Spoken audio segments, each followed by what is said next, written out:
English translation. 421st contact. Sunday, 28th of May, 2006, 17:01 hours. As Florina told you last night, I come for a short visit today because I am personally taking care of the monitoring apparatus today. Be greeted, Edward. Welcome, and Salome. You arrive very conveniently for me, because I have received an inquiry from Germany, which I am supposed to answer in one of the next bulletins. It is a question concerning the leadership of the Phi Gu. I have asked Bernadette about this so that she can give an answer. If you want to hear the whole thing, also the question and my own short answer? Yes, I am interested in the matter. Then here, this is the question. Question telephone question. The FIGU, or Free Interest Group, is a statutory association, but it somehow falls out of its usual role because Billy Meier is the leader, as is generally known. Usually. However, an association does not have a leader, but a board of directors, which holds the position of the leader, which is managed according to the will of the General Assembly of the association. But since this is not the case with FIGU, the question may be asked why this is the case, and whether Billy Meier is not the one in power of the association, and therefore nothing more than a sect guru, or am I wrong? I would appreciate an open and honest answer in one of your next bulletins. GU Heisenberg, Germany. My answer to that. Answer. This question is to be answered openly and honestly, and also in detail, but I do not want to give an answer on my part, but rather have it answered objectively by a competent member of the association. I hope that you will understand, as well as many others, what is meant by the leadership of our association FIGU, that this is not a position of power and not a position of a sectarian guru. And here is Bernadette's work on this, which I will read to you. Leaders and Guides of the FIGU. The fact that Billy Edward Albert Meier has been nominated and laid down in the Statutes and Articles of Association as Director and Leader of FIGU Free Interest Group for Frontier and Humanities and Ufological Studies gives many humans the impression and the conviction that he automatically holds the position of a guru and that the sole power in his association lies in his hands. For example, in the sense of an absolute dictator or a sect leader who does not tolerate any contradiction from his flocks in bondage. The position of director-leader puts FIGU in the eyes of many humans in a dubious proximity to sects and religious communities, and thus makes it suspect to many. In a certain sense, this is even understandable for the members of FIGU are, if it is assumed that hardly anyone is more precisely informed about the internal and external structures of the association, and that those who doubt or even attack FIGU are unaware of the structures and how they work, as well as the fact that they have not only proved themselves in practice, but are genuinely progressive for the development of the members and the growth and prosperity of the association. In the statutes of the FIGU Association, which are open to the public, the directing leading of FIGU is mentioned only once, namely in art. 8 organs of the association, where, after the list of the bodies of the association, it is mentioned almost casually.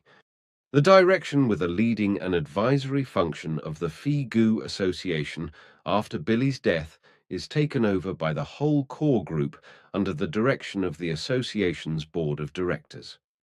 Even this one mention of the directing shocked leading makes one sit up and take notice, since it is not described in the manner one would actually expect, although the phrase contains the undisputed fact that Billy, during the time of his life, maintains the direction and leading of the FIGU.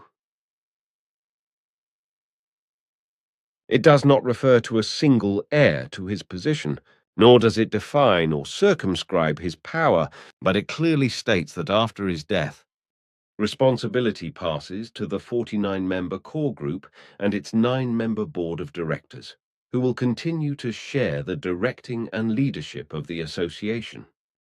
In order to bring more light into the organization of FIGU, we now turn to the internal statutes which regulate the inner life of the association, respectively its internal cohabitation and functioning. The rights of the leadership are of particular interest to outsiders and to those involved members of FIGU in art. 18, paragraph 15 states, special meetings to deal with extraordinary matters can be called at any time without notice by the FIGU management, board of directors, further in art. 37, paragraph 1, the person authorized to sign for FIGU, as well as for postal and bank accounts and all notarial and official business, etc., is its directing person, Billy Edward Albert Meier, as an individual. In addition, the president and the treasurer of postal and bank accounts have 2 legally binding signatures. Art. 42, para. 5. Extraordinary meetings, gatherings, and general meetings may be convened for decisions of the directorship of the mother core group of the 49. Thus, insofar as the rights of the director, leader of the FIGU, which, apart from the financial responsibility which he has to justify and disclose to his members at any time, at their request, are exhausted in the right of the latter, to convene urgently needed meetings without the approval of the General Assembly of the core group, that is to say, the innermost responsible organizational element.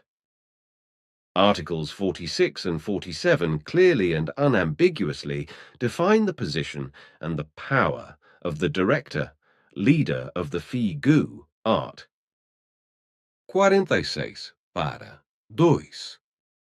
The person named as director of the core group of the 49, Billy, remains a regular member of the core group with the same rights and duties as all other members, without a translated position in relation to the remaining members, and with art. 47. We mention one of the most important maxims of FIGU as human beings, as well as FIGU members, co-workers, office holders and office administrators. All members of the FIGU Association and their sister groups are equal in terms of the rights and duties, etc., of men and women, and therefore have equal rights without distinction. This clearly states that the director, not leader of FIGU, has no special position which would give him power over the members of his association, or even grant him such power.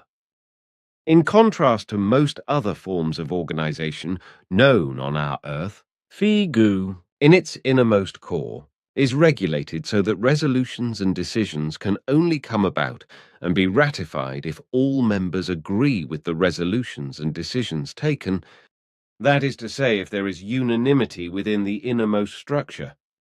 Although this approach is not the only one on our planet, nor is it an invention of FIGU, nor does it originate from the wise deliberations of its leader. It is based on the ancient traditions of Indian tribes, which in turn have experienced that a project can only be effectively implemented and have permanence if all those involved and affected by it agree with the decisions made. This form of natural democracy developed when the experienced elders of Indian tribes and clans came together in a council of elders to guide the destiny of the people. For their part, the elders of the Indian clans, with their experience of life and their foresight for the welfare of all, found the ears of the entire people, who also experienced that the elders did not make their decisions lightly and thoughtlessly, according to whims and emotions, but carefully and deliberately. Of course, this form of natural democracy cannot be applied to a whole mass of the people, a large clan, or, in the case of FIGU, to the entire passive membership of the association, where a majority decision will certainly suffice. But in relation to the actual responsible body of the association, the core group, this form of democracy is of the greatest advantage, because it guarantees not only progress and consistency, but also the responsible and accountable implementation of decisions, as well as the careful and well thought out planning of submissions and inputs. This responsible action and thinking is supported by the fact that each individual member of the central organizational core is fully aware that he or she is liable in all matters and in equal shares, together with the other responsible persons for everything and anything. This liability is regulated by the statute's art. 14 para. 4 as follows. Any liability, including criminal liability, can only affect those responsible for causing the damage, but never can recourse be had to the passive group. No member of the internal core group of the FIGU will be tempted to make a thoughtless, unclearly structured and superficial request, which could possibly damage the good of the community, since, due to the unanimity required and the liability of those responsible, such a plan will never come about. Of course, this requires from the members of the responsible body, as well as from the leadership, a rich measure of readiness for discussion, the will and the strength of rationalities, and a clear awareness of the responsibility towards oneself, the association, and the aims of the association. Apart from this, it must also be guaranteed that no agreements can be made before a vote is taken, which prevents personal interest from being asserted and a lobby being formed, as is common practice in today's politics.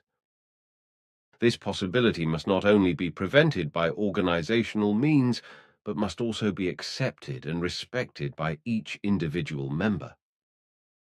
Before the monthly General Assemblies of FIGU, proposals and inputs are put on the agenda in such a manner that no further information can be taken from the given keyword. The proposers have to formulate and represent their concerns before the assembled membership, after which the discussion of the proposal is released, and after a reasonable period of time, the proposal is voted on, whereby the individual vote counts, which means that each member has an equal vote, including the director leader, whose vote does not carry more weight than the votes of the other core group members. Since the leader has to submit his proposals in the same wise as all other members, his proposals do not have a better chance of being accepted. If this is the case, it is because the leader's proposals are more rational, logical, thoughtful, and beneficial to the common good than those of other members who are not yet able to think and plan as broadly. If there is no unanimous decision, the proposal is either postponed to the next General Assembly or to a later time, or it is completely rejected in the form presented and discussed. Of course, there is always the possibility of resubmitting a rejected proposal in a modified form and putting it up for discussion again. Thus, it is already clear from the internal and external structure of FIGU that Billy, as director leader, has no possibility to use his position to gain personal power or to manipulate the members, as his vote does not count more than that of any other member, and his word is not more important than that of any other member. Only the organization of FIGU and its rules, which are clearly and unambiguously laid down in its statutes and bylaws, prevent a guruism, and it can be said and even proven with good reason that Billy's word is no more valid than that of any other member. Anyone who has ever been confronted with the spirit of contradiction and rebelliousness of individual, respected and proven core group members will understand that Billy's word is not an absolute must for FIGU members, that on the other hand, it can always be intervened, rebelled and tackled with more or less decency and respect, and that clever counter-arguments in the matter have an absolute chance of being heard by the other members and Billy.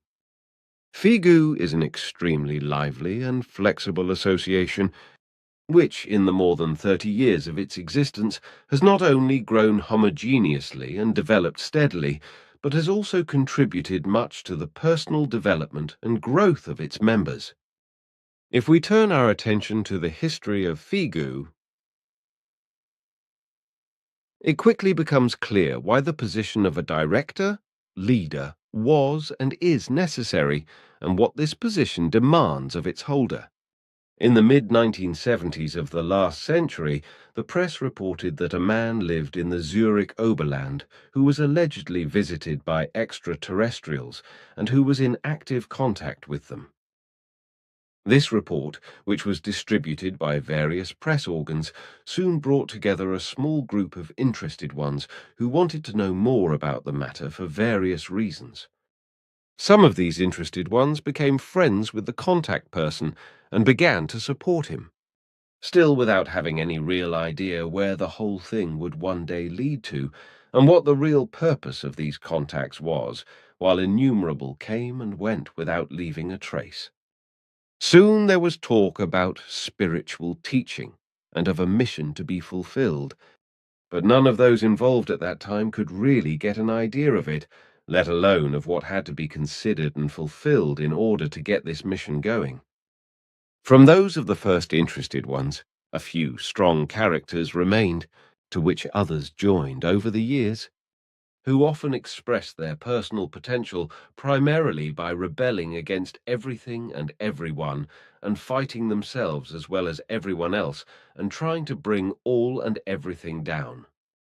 Strangely enough, however, all of them were extremely true and loyal to Billy and regarded him as their personal, only and true friend, even if they all too often treated him with absolute disrespect and disregarded, negated, and often even insulted him when something did not suit them. Billy had the utterly thankless task, on the one hand, to launch his mission with this wild bunch of those who were disoriented in themselves and put it on a firm footing in order to give it a future and to secure and guarantee its impact into the far future of our Earth, and on the other hand, to teach the members who were insecure in themselves about true humanity and to help them to cope with their personal problems in a manner that enabled them to develop themselves without becoming dependent on him, his advice and his help. The beginnings of Figu were under a dark star due to the stubbornness and selfishness of its members, and for a long time it was not entirely clear whether the individual members would overcome the hurdles and successfully navigate the cliffs of their character shoals. In this time of upheaval and change, Figu needed nothing more necessary than a clear-sighted, far-sighted and intelligent leader and director who would be able to steer the destiny of the association and the mission on the right tracks, and at the same time be an example, teacher and leader for the members. Since the early members resembled more a frightened bunch of homeless wanderers than a powerful and steadfast community of purposeful and clear-sighted members, a leader was needed who could take the architecture of the association into his own hands and, if necessary, assert himself against the rebellious followers with toughness and vigor. What could be more obvious than to burden the master builder of the association, Billy, with all the responsibility and might that no one else could bear? So Billy not only had to be able to speak a mighty word, but also had to have a clear vision and know exactly how to implement this vision and achieve the goal. Figu's statutes and bylaws of association and the regulation of the internal and external structure of the association are not only the result of many years of experience, but they are, in their essence and in their structure, the sole result of Billy's work, which he took on at a time when no one could have imagined that the internal bodies of the association would ever come to this point to take up and carry on his legacy. Of course, it should not be concealed that he could rely in many parts and matters on the valuable advice and active support of his extraterrestrial friends, who gave their valuable input and helped to make the Figu rules and regulations a practical and reasonable foundation, as they always supported and accompanied him and the entire group faithfully in a grateful and helpful manner. The statutes and bylaws of FIGU are not aimed at short or medium-term survival or functioning, but are in their basic features such that they could not only ensure the well-being and prosperity of the association and its members in the long term, but could also serve in the future as a yardstick for a wide-ranging and global order.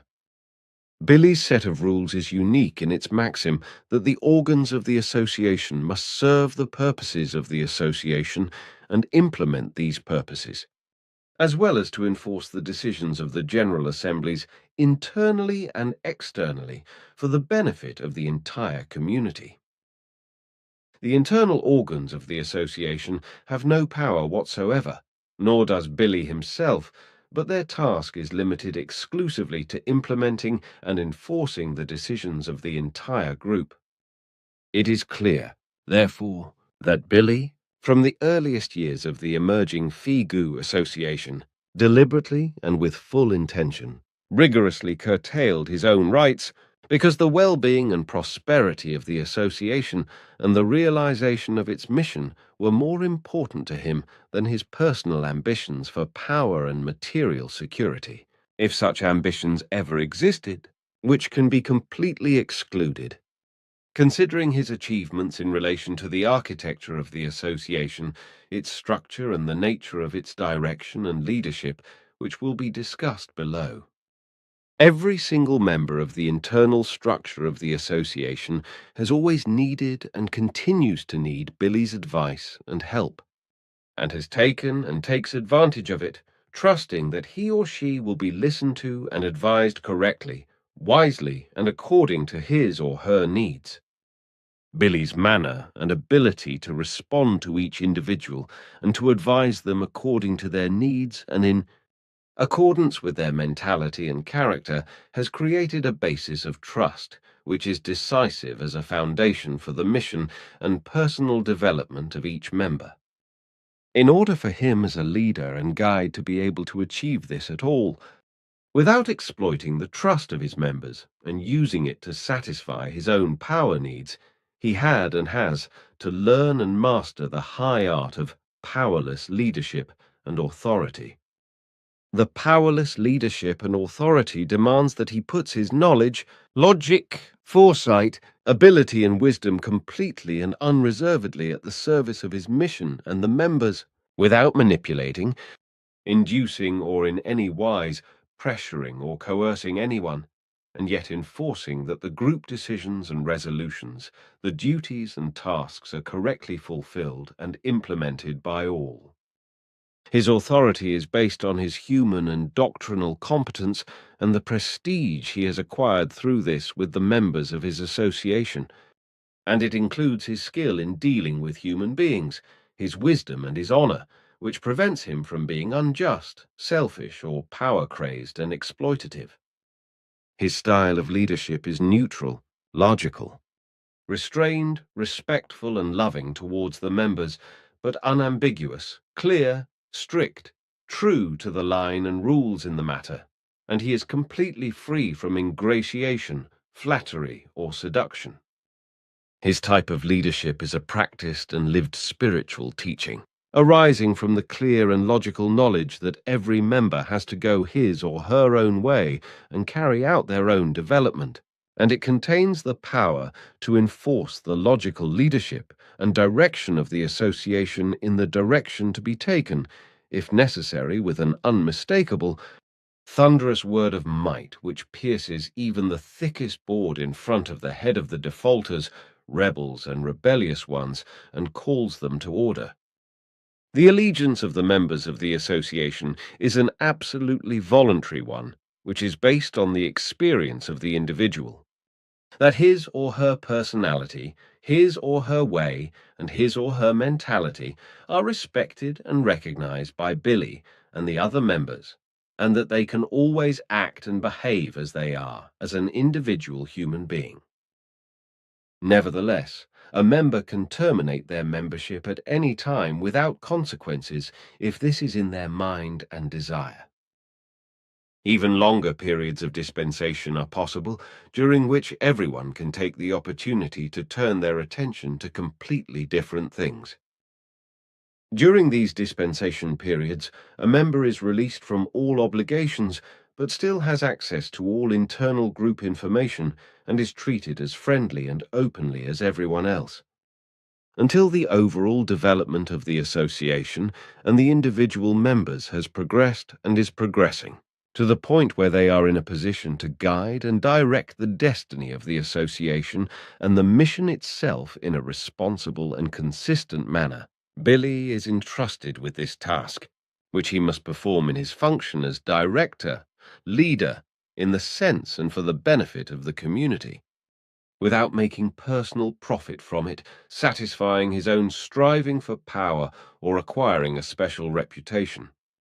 In his function as the director and leader of Figu, he must not only take care of the architecture and the construction and development of the association and the association center, but of everything and anything. His task is the organization, the course, and the development of the given possibilities.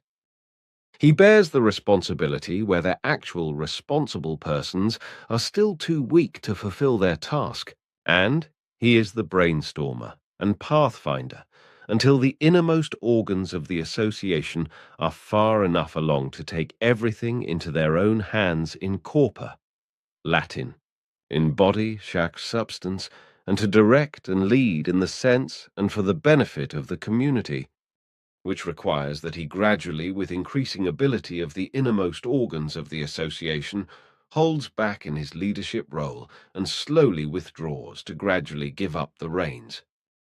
In this, Billy's reward is small and limited to the love, recognition, and friendship of his members, who stand by him and the mission in all dangers and begin to recognize and bear their responsibility in the form in which it must be borne in the spirit of the spiritual teaching, in community, equality and equal rights in the service of the cause and the welfare of all.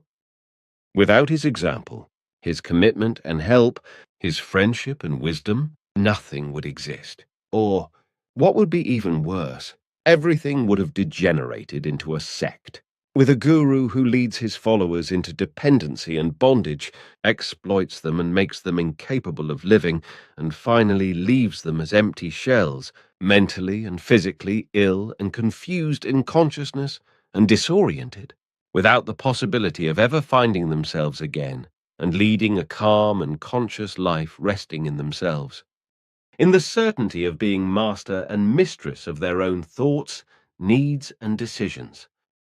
But this is exactly where the difference between Figu and its members and the countless sects and their members lies, namely in the independence and freedom of the individual, in their ability to live, in their self-reliance, equality and equal rights and progressive development of consciousness on the part of Figu-C, and on the part of the sects, in mental, emotional, and material dependence and bondage, which feign freedom, peace, happiness, and self-determination, but to drive humans into incapacity for life, and to deprive them of true progress and real evolution by all means for material security, and for the fulfillment of the unjust and unjustified striving for might of a single human who appears to be more, and to be able to do more than his or her followers, and who can only prove this with well-chosen words, but not with deeds. But in life and evolution, words count for nothing.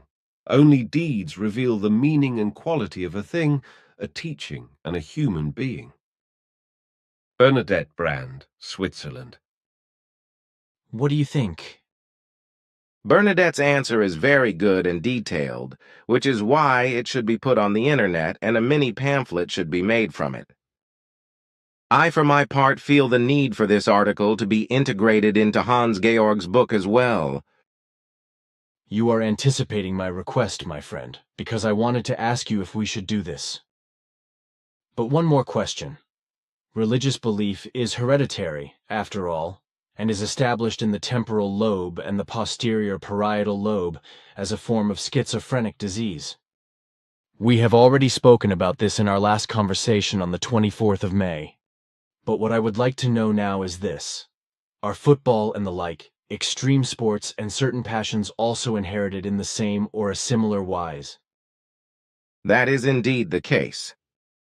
These inheritances also fall into the realms of diseases which express themselves in the form of fanaticism and uncontrollable states of excitement, of getting very badly or of control of the good human nature, which can get out of control in such a wise that destructive rage, hatred, lack of compassion, and even acts of killing, etc. result. These factors occur in the individual human being, whereby they turn into a malevolent force when several like-minded ones come together. Because those affected by the disease lose control over their thoughts, feelings, and actions as they fall into a frenzy of destructively being out of control. This is alien to you, no? This is indeed the case, which was not the case in earlier times. These diseases have been eradicated over the course of time, mainly by stimulating the mind and rationality through training courses. In order to consciously recognize and fight fanaticism and uncontrollable states of excitement, of getting very badly out of control of the good human nature, and to bring them under control. Certainly not an easy task, which was probably a lengthy one. This had to be assumed from the beginning. The process in relation to the total population then also took about 100 to 800 years before the diseases were eliminated and no longer hereditary. Could one say that human beings who have fallen prey to these diseases, whether hereditary or not, are mentally incapable of raising themselves to serenity and objectivity in order to be big and strong in themselves? And further, like a zealot, or rather a fanatical zealot of faith, in my opinion, sports fanatics and extreme sportsmen of all kinds, as well as their followers, are a form of zealot, a peculiar form, however, of which, on the one hand, are fanatical of faith and fanatical of admiration for their own sport or for sportsmen, but on the other hand are jealous of the sportsmen, whether footballers, mountaineers, or racing drivers, etc., in the wise that they envy them. On top of this, however, there is the other form of jealousy, which consists in the addiction to sports idols, etc. A further factor is that both the sportsmen and extreme sportsmen, etc., as well as their fanatical followers, can only confirm themselves and believe that they would achieve a great and extraordinary performance through their actions and behavior, etc. As you say, so it is. But now, Edward, I must return to my work which calls me. If you have any further questions, we will have to postpone them until my next visit.